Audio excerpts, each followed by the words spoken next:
You were in charge. No, you're supposed to say, now, does anybody not belong here? Does anybody not belong here? 5:30? Raise your hand. If you don't, oh wait a minute, that's me. Never mind. Never mind. Okay, well, welcome to our third annual Ghost in the Park and Spirit Store. You're going to meet some lovely people. And by the way, Bridget here is going to assist me because we need to find her a husband. Otherwise, her room is ready in the sister's house. So if you know of any eligible young men, send them this way. I met Bridget this summer over across the way. So follow me, please, and we'll go meet our first departed spirit.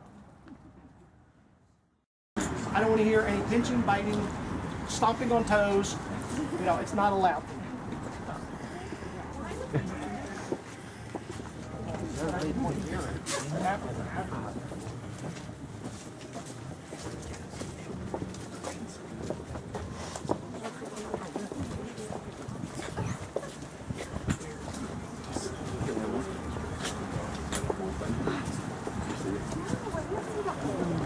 Okay, everybody slow up here. By the way, here, morning close.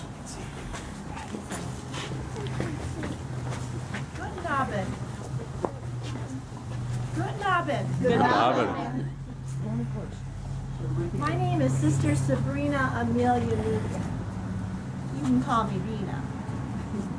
Those nice folks from the Moravian Congregation Archives and across the street at the Lititz Museum, they asked me to tell you a little bit about my life and why I am still lingering here on Church Square.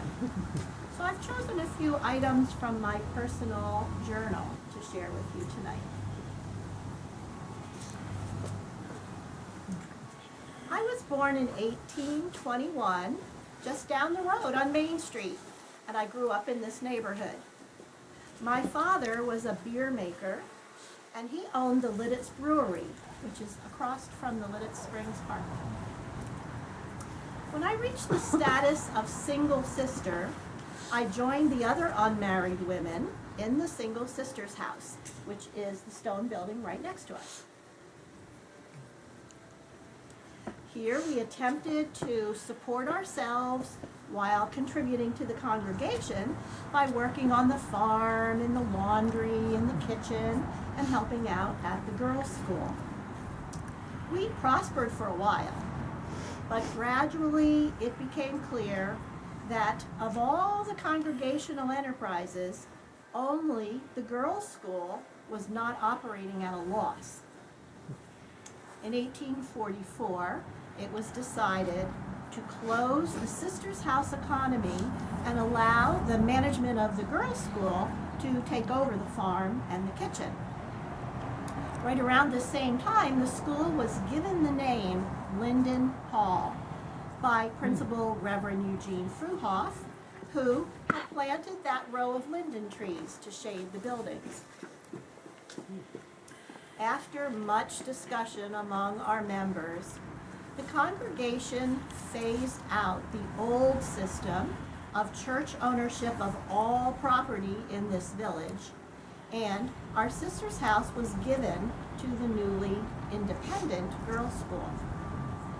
Luckily for me, it was agreed that those sisters who still lived there in the sister's house would keep their rooms until they chose to leave or died. And so I stayed. I must have been a strange sight as I aged in my room and around the campus among all those younger girls. A few other older sisters lived in some of the rooms at first, until the very last one, which was me. I died on April 4th, 1896, at the age of 75, following an attack of apoplexy. I am buried in God's Acre, across Avenue 2 left, row 24, lot 6, having spent almost my entire life here on Church Square. Follow me. You are now. Apologies. Sorry. Okay. Okay, just making sure. Come on in, guys. Get close. Come on. Get close. All right, I need to go into the brother's house because I think there's some eligible young men in here for Bridget. So let me go see what I can find. I'll be back shortly.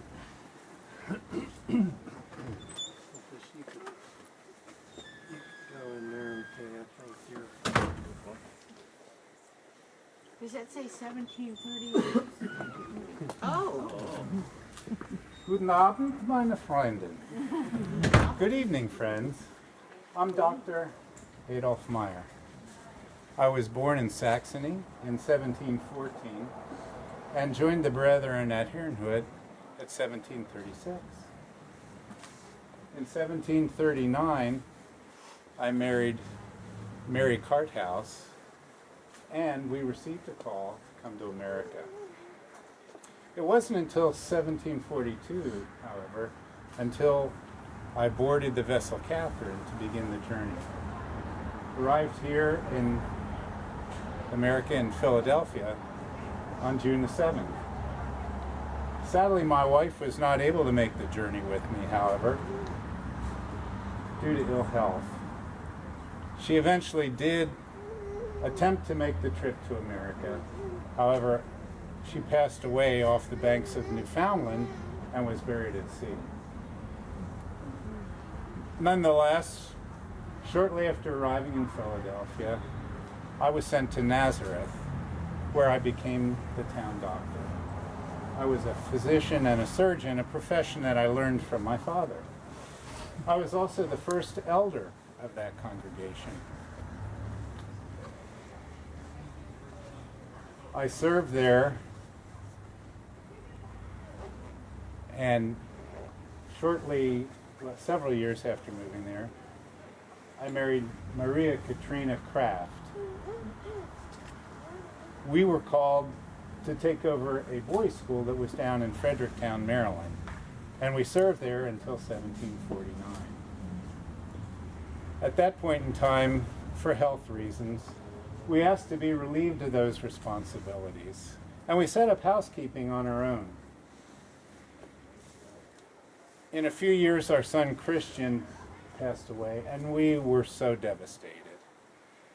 We received such an outpouring of support from the brethren that we again longed to live in a congregational settlement community. And in 1771, we came to Lititz, and I became the town physician here. In 1776, the Revolutionary War began, and in 1777, this building that we're standing in front of became a military hospital. In January of 1778, a terrible disease known at the time as camp fever began raging through the entire hospital. Terrible disease, often fatal, and highly contagious. In fact, the two physicians who were running the hospital contracted camp fever. So then what do? Well, you call the town doctor and you say, "Doctor, come help us." So I came, ministered to the two physicians, and also did the best that I could to keep the hospital going until the Army was able to send replacements. You might be wondering, what's this camp fever? Well, we know it today as typhus. Highly contagious, and it was rampant at the time in military field hospitals because of the overcrowded conditions and the unsanitary conditions.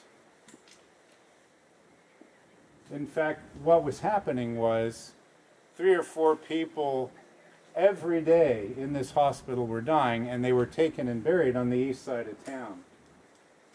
What we learned was the problem too late was that the bed linens were not being laundered, and wounded soldiers would be put right back in the same cots where someone had died of camp fever and soon contracted the same disease. Fortunately, I also survived along with the 2 doctors, and I continued to serve here in Lititz for 3 years. I passed away on October 6th of 1781, just about 2 weeks before General Cornwallis, the British general, surrendered to the Continental Army. If you want to stop by when you go up to God's Acre, after you walk through the arch, just count out row 20, 5 stones to the west in that direction, and I'll be up there waiting for you. You don't need to make a reservation. I'm always there. Guten Abend und viel Glück. Thank you. Thank you. You know, I think I hear music in here. Why don't you all come in and we'll see what's happening in here.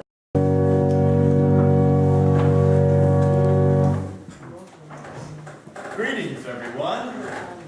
I'm Johannes Herbst, but you can call me John Herbst if you want to Americanize that. I was born in 1732 near Munich, Germany, and educated in Herrnhut. I initially trained as a clockmaker and served the Moravian Church in various administrative ways, but I always loved playing the organ and composing choral music. I received a call to serve the Moravian Church in America in 1786. Along with my wife, Rosina Luisa, we left our children behind in Europe, sadly, never to see them again, and sailed across the Atlantic aboard the English ship Patsy Rutledge. Our scariest moment was an encounter with a pirate ship. It came so close to us that we could see the gleam of the crew's naked sabers, and we could hear their bloodthirsty threats. Thanks to our Lord's protection, however, the pirate ship got caught in a sudden squall, and the whirling tore its rigging and hindered its progress. This allowed us to sail away peacefully. Praise be to God. We arrived in Philadelphia and traveled immediately to Bethlehem, where I was ordained and assigned to be pastor in Lancaster. Within that year, I was sufficiently prominent to be nominated as a trustee in the founding charter of Franklin College, which I understand now is called Franklin and Marshall College. What distinguished company surrounded me. The board consisted of 4 signers of the Declaration of Independence, numerous officers from the Revolutionary War, 3 future governors of Pennsylvania, and 2 future senators of the United States. I often traveled to Lititz to play the organ and direct music on special occasions, such as in 1787 when I composed an anthem for the dedication of the new church, our current sanctuary right outside that window, and the new David Tannenberg pipe organ. Not this one directly behind me, which was built in 1793 for the Moravian Church in Grayson, Maryland, but the large Tannenberg organ that's housed in our fellowship hall right through that door. That's for a future tour. I loved visiting Lititz. It was definitely early America's coolest small town, especially because of the wonderful music making here. Compared to the rest of America at the time, Lititz and Bethlehem were impressive music centers in our young nation. During a visit to Bethlehem in 1780, Benjamin Franklin reported that he was astonished with the delicious sounds of music being played, and wrote, "I went to the Moravian Church where I was entertained with good music, the organ being accompanied with violins, oboes, flutes, and clarinets." So as you can imagine, I was thrilled to be called to Lititz in 1791 as assistant pastor and principal of the Lititz boarding school for girls. I'm the kind of brother who likes to keep busy. So during my 20 years in Lititz, aside from my regular pastoral duties, I wrote over 150 songs, composed 34 anthems for choir and orchestra, and expanded my special musical manuscript collection to well over 10,000 pages. I was so inspired in Lititz that I wrote the most refined and sophisticated music of my career, which was shared with and performed by Moravian churches all over the world. as a pastor-composer, my music was always an expressive means for meaningful and heartfelt praise to God. Here, I'll play one of my songs and I'll let the music do the talking.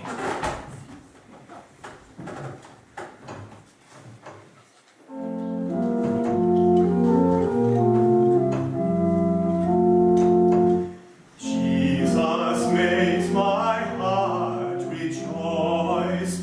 I'm his sheep and know his voice. He's a shepherd kind and gracious, and his pastures are delicious. Constant love to me he shows, yea, my very name he knows.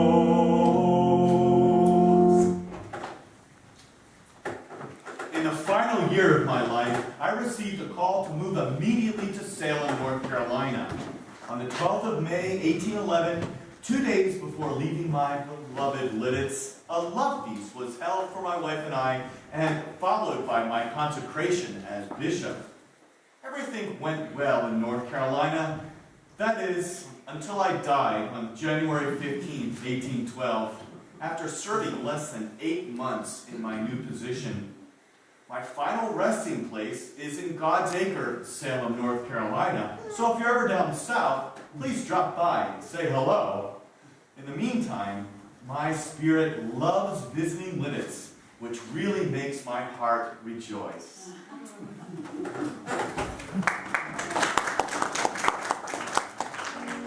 Okay, everybody, bring it back up the same way we came in. Oh, yeah, come on. Good evening, everyone. Welcome back to the 21st century. You're in real time right now. I'd just like to say on the behalf of Lititz Moravian congregation, thank you very much for coming on our annual tour. Hopefully it's enjoyable and you'll learn a few things about our rich history. What you're standing in front of is something you won't see anywhere else in the United States. It's called in German a Leichenkapelchen. Leichen in German means corpse. Kapelchen means little chapel. So this is our corpse house, what we call it. Now you might think, well, why do Moravians have corpse houses? Well, the Moravians have a belief, spiritually, that when you die, your spirit's ascended. So your body's just flesh and bone, and there's no need for that body in the sanctuary during the memorial service before burial. So the Moravians always built a Leichenkapelchen to house the corpse for a day or two so it would stay cool. It's like a colonial air conditioner. The tradition was to have the memorial service in the sanctuary, and then after the service there were 2 doors in the back that are now covered with windows, and the sisters would commence through the sisters' door, the brothers through the brothers' door, led by half the trombone choir. Then the congregation would follow, and then the pallbearers with the casket or the coffin would join the procession, followed by the second half of the trombone choir, and then the trombones would play antiphonally. That means the first set of the trombones would play a musical passage, and that would be echoed by the trombones in the rear as they processed to God's Acre for the burial. If you're interested in hearing that age-old tradition, if you come on Easter morning at 6 o'clock for our sunrise, Easter sunrise service, we do process out the front doors of the church back to God's Acre for the service, led by the trombones playing antiphonally. Now we also have another belief in the Moravian congregation, and we don't call our cemeteries or graveyards, we call them God's Acre. And we believe that when you die, your corpse is planted like a seed, so then biblically, when Christ returns, we rise again. Let's take a look at the building. This is some very rare architecture. Like I said, it's the only one that you'll see in the United States. Limestone construction. Oh, Joe. Tom. Well, Joe, I think it's been a year since I had a group like this, and Joe the Gravedigger. I think you're right, and I think I remember some of these people from last year. Well, could be. Joe, I see you don't have your wheelbarrow or shovel. Are you going to dig a grave, or what? No, I'm not digging graves tonight. I'm still the town gravedigger, and I still check with the local doctor to see who's in the critical list. And when I find out, I start to dig their grave in advance. But this year, I've been given a new added responsibility. I'm now the town's night watchman. Night watchman? Yes. Well, why does a quaint little village like Lititz need a night watchman? Well, in some of the larger cities like Lancaster, there's some men that make a pretty good living and earn top dollar by supplying dead bodies to these new medical research schools and hospitals in cities like Baltimore, Boston, and Philadelphia. So the Aufsager Collegium became concerned that maybe some of these thieves might venture out to Lititz and possibly try to steal a body out of the corpse house. Or worse yet, they would go up through God's Acre and they'd look for freshly turned dirt and then return at nighttime and dig up the coffin and remove the body. Do you believe people would actually do something like that, Tom? Well, I guess like the saying goes, desperate times call for desperate measures for some people. I guess so. So, whenever there's a body in the corpse house, they want me to check in on it every half hour or so to guard against these corpse snatchers. Well, wait a minute. So, wait a minute, Joe, are you saying that... I'm gonna lock this door. Is there a corpse in there now? It was a half hour ago when I last checked, but they'll still be there. Well, I'm gonna stand over here. If you'll excuse me, I have work to do.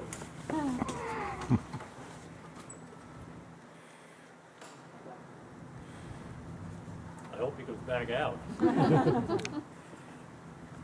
What do you see in there, Joe? Well, everything still looks okay in there, Tom. Is it okay to bring the group in? It sure is, it is. So now, I have to do the part of my job I really don't like, and that's walking through God's Acre. It really gets spooky walking through there at 1 or 2 o'clock in the morning, that dark cemetery. You should go along sometime. I'll stay here under the artificial lights if you don't mind. That's all right. Well, hey, before you're leaving, I just had an idea. What's that? Why don't you guys build a fence around the cemetery? Well, why should we build a fence around here? Well, because people are just dying to get in there. Zero. All right, Joe. All right. Good to see you. Good night, everybody. Good to see you again. Remember, keep your eyes open for corpse snatchers and grave robbers. I think we can fit the whole group inside. I want to make sure everybody can hear. Okay, and I assume we have everyone. Good evening, everyone. My name is Andrew Noble. Now, you probably wonder, who in the world is Andrew Noble, and what role did he play in Lititz history? Well, I was a drover. Now, you're probably wondering,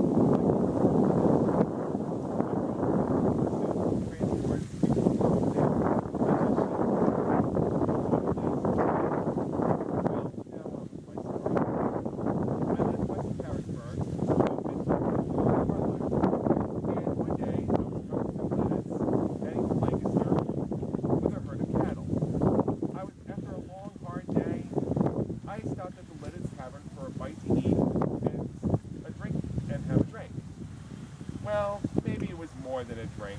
Maybe 1, 2, 3, 4. Oh well, now on with my story. While in the tavern, as I was enjoying my food and drink, I was taken sick. Suddenly, I collapsed to the floor, and I suddenly died on the spot, right there in the tavern. Wow. Now, a doctor was summoned, but by the time he had arrived, my life was entirely gone. Although I was a stranger in town, the kind people of Lititz made sure I had a decent burial. I was buried a little more than 2 blocks to our west at St. James Cemetery in 1802. Now you're probably wondering, whatever happened to my cattle after I died? Could that be how the Bull's Head Pub got its name? Well, thank you for listening to my story, but now I have a long trip back home to St. James Cemetery, so I bid you good night. Thank you.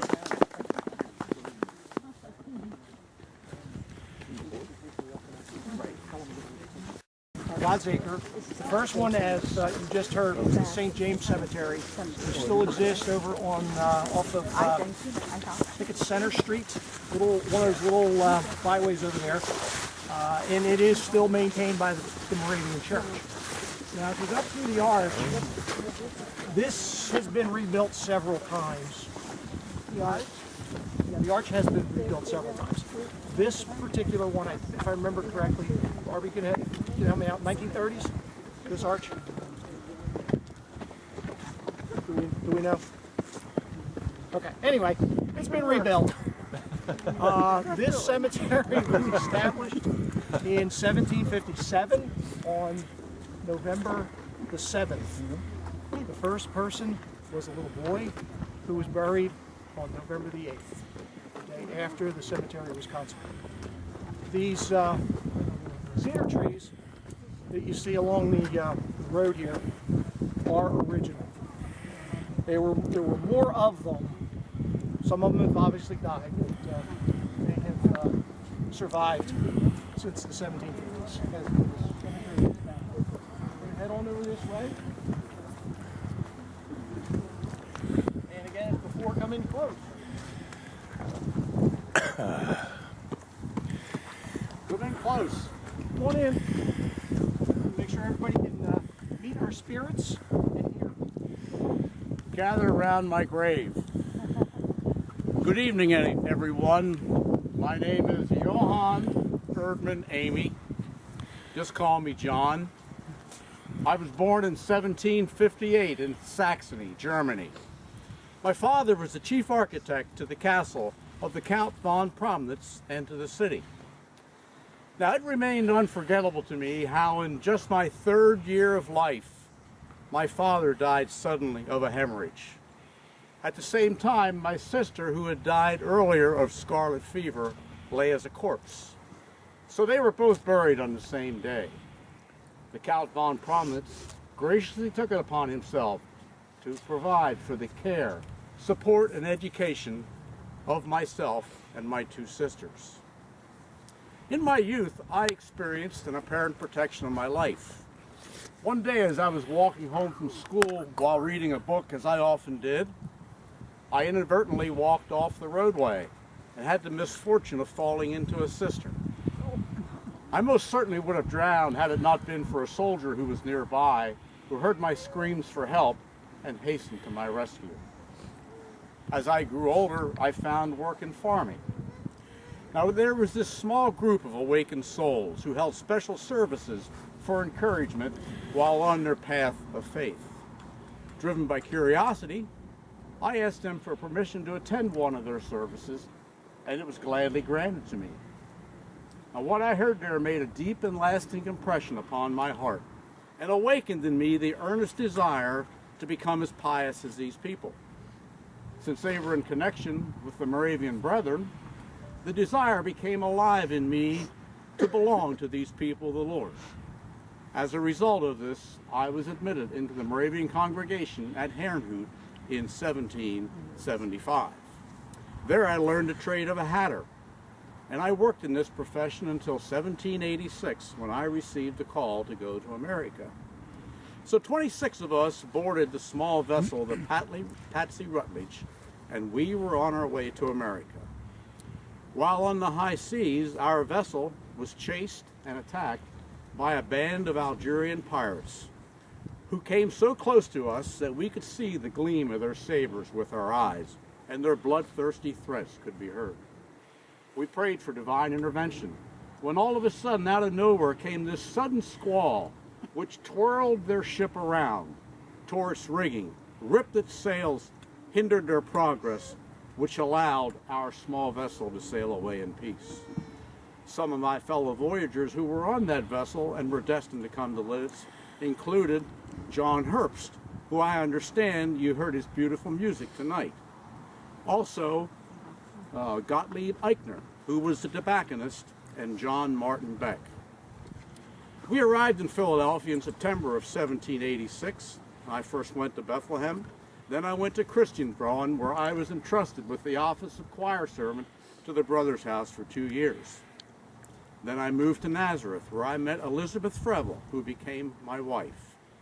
We moved to Gnadenthal, and I worked in the farm that belonged to the Moravian Unity. The Lord blessed our marriage with 3 daughters and 3 sons. Unfortunately, 2 of my sons preceded me into eternity. In 1800, I received a call to come to Lititz, where I took care of the tobacco and carding mill of the congregation. But that position damaged my health, and I often suffered from fever. Then for 15 years, I was the grave digger. And I also practiced in the neighborhood with my expertise in bleeding and cupping.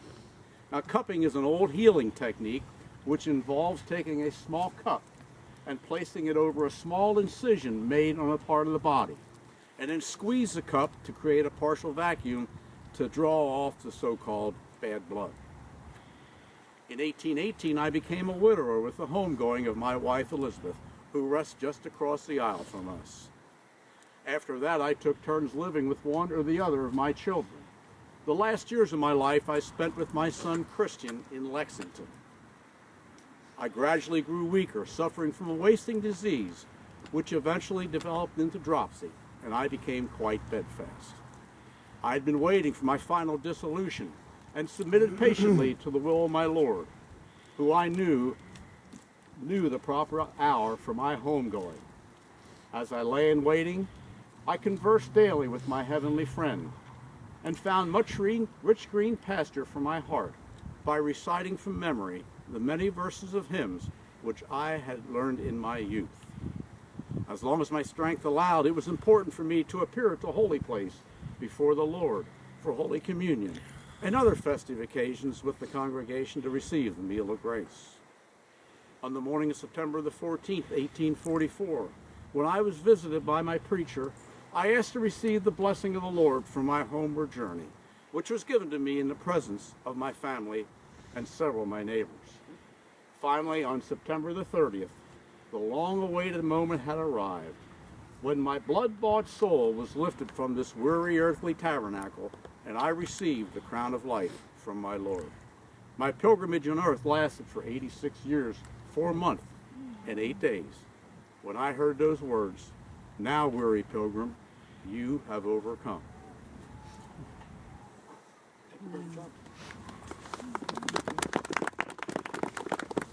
Back out here to the road.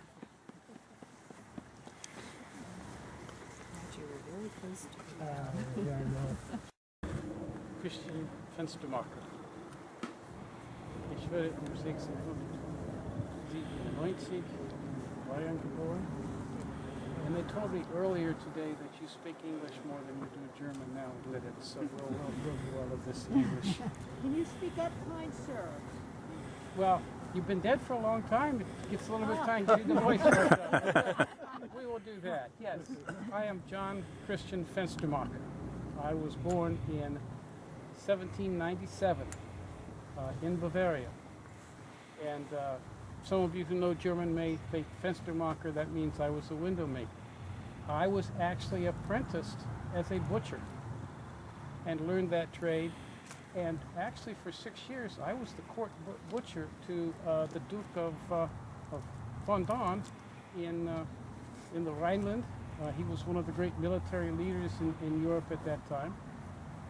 But after a while, in 1741, at the age of 44, I thought there were certain things that made America a little bit more attractive than staying in Europe. And I decided that it would be time to take my wife and 3 children to the Americas to try to start a different life. And so we joined 95 other passengers, boarded the good ship Friendship, a very aptly named vessel, and made the journey across the Atlantic to the Americas. Well, crossing the Atlantic was a difficult thing in those days. Well, I didn't have the problem with pirates, but I did have the problem that my wife took ill on the voyage and died at sea. Well, you know, we landed in Philadelphia on October 12th, but it was not a happy day. My children and I were devastated. I was depressed mentally, emotionally, physically, financially. How do you go along with this without your life's companion? And then I met someone who's familiar to those of you here in Lititz, Count Nicholas von Zinzendorf. And he and the Moravian brethren took my children and me under their care. They gave us food, clothing, shelter, spiritual support that helped us work through all of those things and adjust to life here. And in 1748, we joined the Moravian Church in Philadelphia. A year later, 1749, I married the widow Barbara Liebert, and had a family, a full family again. Well, 15 years went by. Count Zinzendorf helped to establish the town of Lititz. And in 1764, I left to come here to take charge of the community store. It was a new building, had just been built on Main Street. If you go by there, it's the gray building off on the side, 120. They called it simply the store in Lititz. And it was important because, as you know, if you lived in Lititz, you were expected to buy things in Lititz. And we had a large inventory. I had over 700 items, from cloth and salt and flour to a little bit more specialty items like pewter teapots. We sold them for 4 shillings 6 pence. That's $9.06 in your modern money. Pewter spoons, horse whips. Crack it to get the horse's attention, not to hurt them. So those kinds of things were available. And that meant people didn't have to think about making that difficult journey to Lancaster. 9 to 10 miles by horse and wagon is not easy. And we did a brisk business, but cash was scarce, as it was throughout many of the colonies. So we carried on a lot of business in credit. People would bring things in and trade or barter. Farmers might get seed or tools they needed, and then when their crops were in, they would pay me. I extended credit to townspeople as well on occasion to help them through. And that reminds me. I have a list of outstanding debts to the store still. I have charges against Jacob Huber's daughter for half a pence for some sugar candy. And also against Martha, an Indian woman who used to teach in the village. Hers is 18 shillings, so it would be nice to get that back. If you see them in your travels, ask them just to stop by. Don't talk to Herr Huber directly, just talk to his daughter. We don't need to cause problems between parent and child. And I'd also like to thank Mr. Peter Ricksetter, who actually paid me earlier tonight for the nails he bought from me 250 years ago. And we exchanged things more than just goods and items in the store. It was a place where people could come and discuss the great events of the day and the great issues of the day. In 1764 and 1765 and all of that, it was about taxes, that new tax on sugar, that tax to try to tax stamps, and then those individual taxes on lead and tea. It was going to make things a little bit more expensive. And people were concerned about the violence that they heard about in other colonies in reactions to some of this, and what were we to make of all of that? You've passed all of that by the 21st century, but nevertheless, that was some of the things that we had here. But after 1767, I was getting on in years, and I decided it was time to step down from running the store. And I turned it over to Jasper Payne, who was the only Englishman actually living in Lititz at that time. And that was probably a good time for me to step down, because on December 5th, I took ill. And 3 days later, I was called. And I became a child of God's grace and was buried here, the 11th person interred in God's acre.